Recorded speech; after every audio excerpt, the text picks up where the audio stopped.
18 দিন ধরে সবাই ভেবেছিলেন তিনি হয়তো চলে গেছেন বিদেশে। সেই বিশ্বাস আরও জোরালো করতে থানায় করা হয়েছিল সাধারণ ডায়েরিও। কিন্তু সত্যটা ছিল আরও ভয়ঙ্কর, যা উদ্ধার হলো নিজ বাড়ির আঙিনার প্রায় 10 ফুট নিচ থেকে।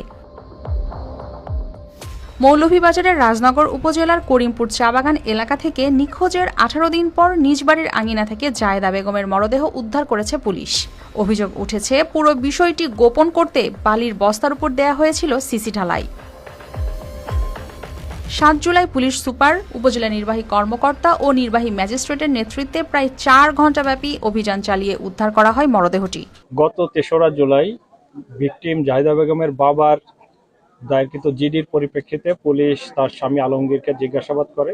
প্রথমে সে বলে যে তার ওয়াইফ বিদেশে চলে গেছে, কিন্তু পুলিশের সন্দেহ হলে তাকে ব্যাপক জিজ্ঞাসাবাদ করা হয় এবং পরবর্তীতে সে স্বীকার করে যে তার ওয়াইফকে মেরে ফেলেছে এবং সে কোথায় লাশ তার বাড়ির উঠানেই লাশ দাফন করেছে। দাফন বলতে পুঁতে রেখেছে।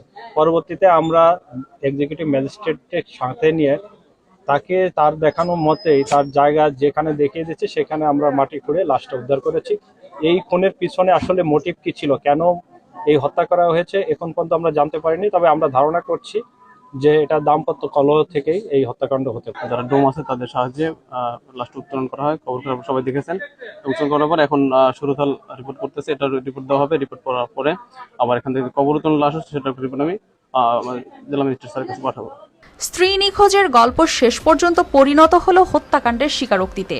এখন তদন্তের মাধ্যমে পুরো ঘটনার সত্য উন্মোচন ও দৃষ্টান্তমূলক বিচার নিশ্চিত করার দাবি স্থানীয়দের। News desk, RTV।